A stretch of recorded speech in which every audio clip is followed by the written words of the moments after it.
Donc, en fait, la constatation qu'on a fait par rapport à tout ça, avec beaucoup de recul, d'analyse sur tous les avis qu'on a pu avoir, c'est vraiment Adriana qui ne prend plus en fait, elle ne sait plus prendre le lait dans le sein, c'est-à-dire sa succion n'est plus capable d'aller chercher le lait qu'il y a dans le sein, en sachant que la succion de l'allaitement et la succion d'un biberon, c'est complètement différent. C'est-à-dire que la succion de l'allaitement, d'aller chercher le lait dans un sein, c'est quand même très fatigant pour eux, ça demande beaucoup d'énergie.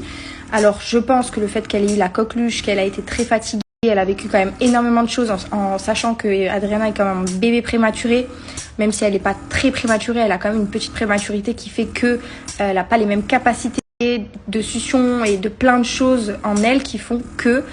Donc là, on pense vraiment que ça vient d'elle le problème et qu'elle n'est pas capable, qu'elle n'est plus capable d'avoir une succion efficace au sein, ce qui fait que du coup, pour en revenir, la baisse de lactation, ça suit son cours. C'est qu'en fait, à partir du moment où un bébé n'a pas de succion efficace, le corps entend et enregistre que mon corps, en fait, il a plus besoin de produire du lait, parce qu'il n'y a plus personne qui demande en fait du lait et plus mon corps va produire, étant donné qu'Adriana ne stimule plus correctement et qu'elle n'envoie plus l'information à mon corps. En gros, mon corps ne produit plus de lait.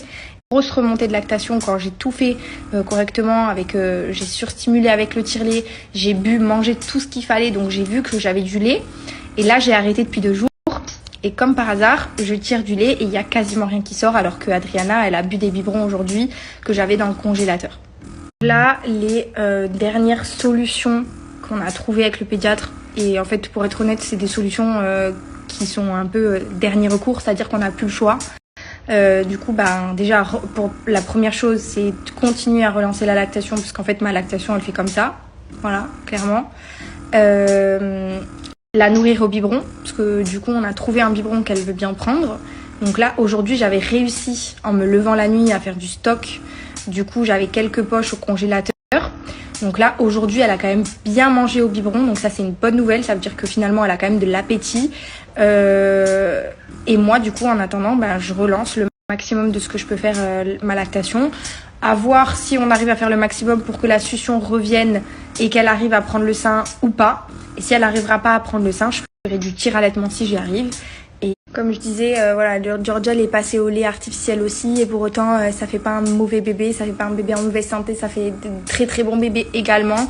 Moi c'est juste que l'allaitement, je trouve ça bien, je trouve ça beau, je trouve que c'est tellement beau pour un enfant, tellement bien pour lui. Mais si je dois passer au lait artificiel parce que j'ai plus le choix et parce que j'arrive pas à rattraper tout ça, écoutez, c'est comme ça, c'est la vie, c'est pas grave, il va falloir que je me fasse avec ma fille. Maintenant, malheureusement, le problème vient d'elle, puisqu'on a même, que chez le pédiatre, quand je l'ai mise au sein, on s'est rendu compte qu'en fait, elle déglutit même pas. C'est-à-dire que quand elle prend le sein, elle déglutit pas. C'est-à-dire qu'elle va même pas chercher le lait pour... et elle se fatigue en plus, parce qu'elle tète dans le vide, elle tèterie.